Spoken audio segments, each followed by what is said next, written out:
It's alive! It's alive! It's alive! It's alive! In the name of God. Welcome back to the channel, YouTube family. This is another video. This is going to be for the front derailleur.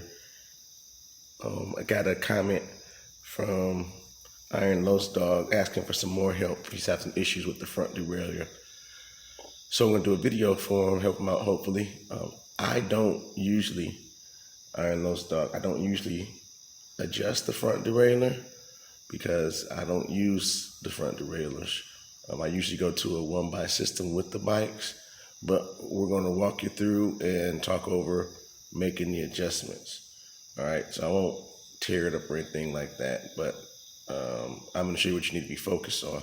Hopefully this will help you get that front derailleur adjusted, and then the other video will help you with your rear derailleur, and then I'll make sure I put a link in both of them for adjustment of mechanical disc brakes, so you can see how those are done. They're very simple, sometimes hard. I don't want to say hard. It's just a work in progress, trial and error. It took me a while to get to where I'm at, definitely. Lots of trial and error. But so, all right, so what we're going to look at is the distance. So that's my ring finger to my knuckle. That's probably about, let's see, 1, 2. I'd say it's probably about 4 inches from the bottom. That's my ring finger, we'll count that. I'll actually give you a measurement when I go in and edit the video for you. All right, so you want it that far up. Now these, just like on the rear derailleur, you have a high and a low limit screw. That's where the adjustments will be made. But what I think your problem that you're having is, I'm not sure, because it's late where you are probably, and you probably haven't seen my response back to your comment. This early morning where I'm at here, it's like, I think 1, 2 in the morning. I don't know what time it is. Anyway, oh, I got my watch on. What time is it? It's 2:30 in the morning. All right, so I'm on the East Coast.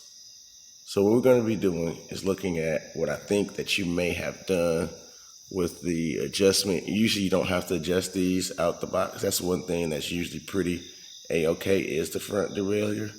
I haven't had one that I've had to adjust the front derailleur, but even if I did, it wouldn't be, for me, it wouldn't be one of those things that I worried about because I don't use the front derailleur, and I always keep mine.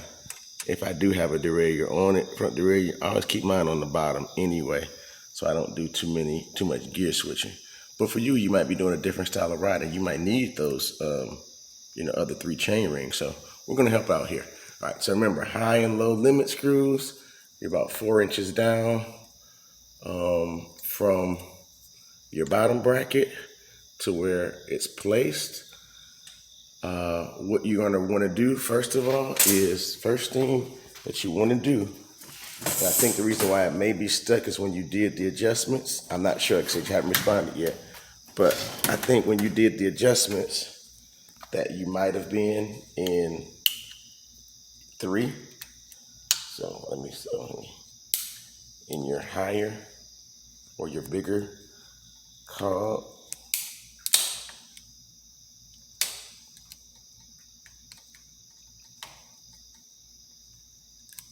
Now, so let's do some pedaling.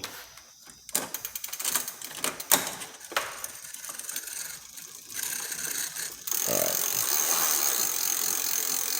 So we get good there. Takes us into the 3rd gear. So,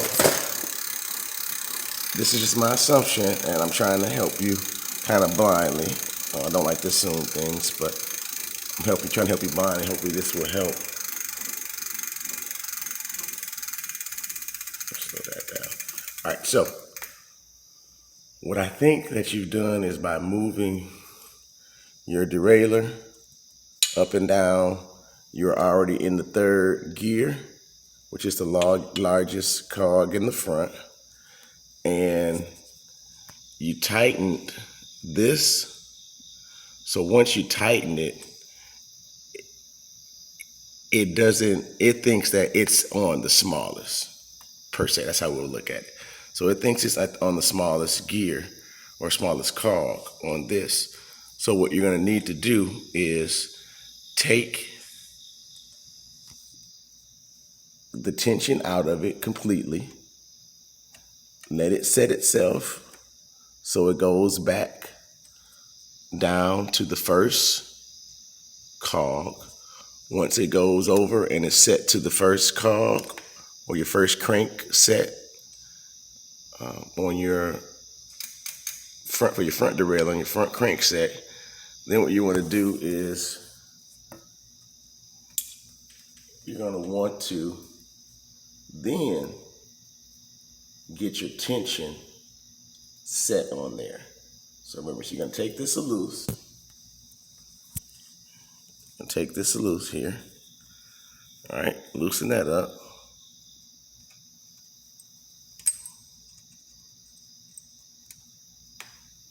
And you know what? What the heck? For the purpose of science, let me go ahead and let's do this. It's really hard because our GoPro battery died, so I had to use my phone for this. It's going to be a little bit different. All right, so this is what I think happened. I'm going to see if I can duplicate it, and hopefully I can. Hopefully we can get this fixed for you. So my assumption is that, bam, okay? See how that was over some? Took that tension out of it right there, right? I have nothing on there, no tension. So that's gonna take you all the way down to your first gear. You're gonna take that tension completely out, all right? So now I think what happened is once you loosen it up and everything, see, that's still in third gear. So if I tighten this right now, it's gonna try to be in third gear, but it's gonna be on first. I'm not gonna have anywhere for it to move, right? Or if I left it on third gear and didn't turn the crank set to drop it down on first, and it's still on the third gear, then we have another problem, because just like in the rear derailleur video where I made that adjustment, I adjusted it because I got some slack. It had slipped out from the nut, right? Some slack had come up. So when I made the adjustment on the slack, I made the adjustment, I didn't know, but it was on the second smallest cog. So once I tightened it, it had no room to let out anymore because it was tightened on that second one. So it was, I'm saying thinking, but it doesn't have a mind, right? But it was set and thinking that, hey, that is the first and the smallest cog. So it stays there, it won't go down. So I'm hoping that's what is going on with this. So we got the rear derailleur taken off. And if it is stuck on your third, wherever, like I said, you can completely take the derailleur off and that'll get you down to your smallest crank. All right, now once you're in the smallest crank on here, now you have to make sure that you are in your lowest, which is going to be the 1 on your front derailleur. So you got to make sure you're going to be in that 1. All right, so we're in 1, and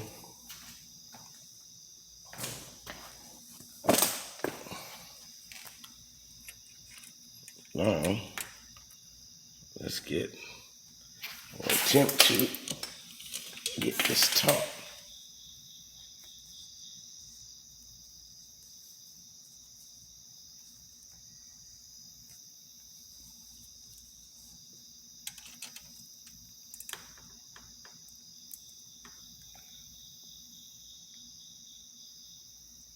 pull it, check it here.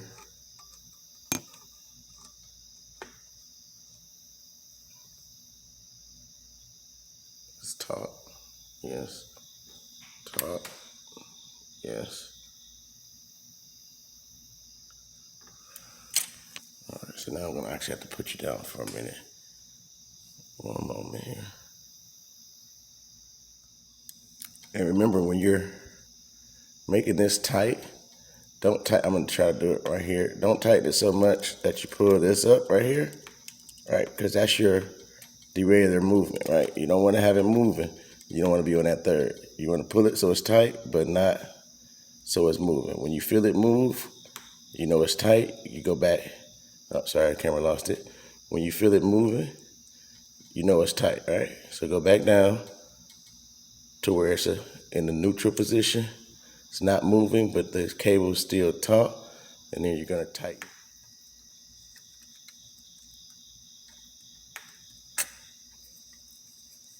All right.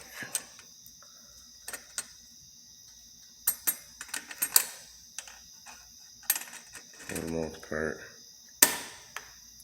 I think that's tightened. All right, well, let's see now. So we're in one. So good. Stays in my one gear. That's good. Let's go up a gear. Get movement.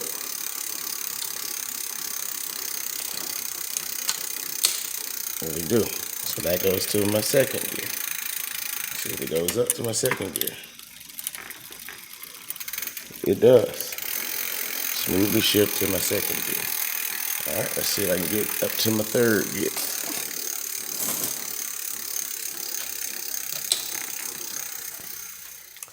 All right, sorry about that. My phone didn't have any more storage because it was uploading that video for the rear derailleur, so it stopped. Strangely enough, it stopped at 12 minutes and 34 seconds. Or strange to me because it's 1, 2, 3, 4. But anyway, so IronLosDog, what you want to make sure you do also is when connecting that cable to your back to your derailleur, your front derailleur, you want to go first over that nut over towards you and then under towards the inside. That also can be something that's causing the issue with the shifting. But I hope this helps. Definitely respond to the comment, respond to this video. Also, I'll put it in the link for you. So I hope this helps you out with your concerns on that derailleur. And we'll discuss some things on what you plan on doing with it, because it might be something that's not pertinent or used. Like, I don't use mine. I just keep mine in on the first crank, and that's how I ride. And I always change mine to one bias. So we'll discuss that later, and you let me know. Hopefully this helps you. Hope you enjoy it. And as always, stay blessed, not too stressed, everyone. Like, subscribe, turn on your notifications, and peace. Deuces. I'm out.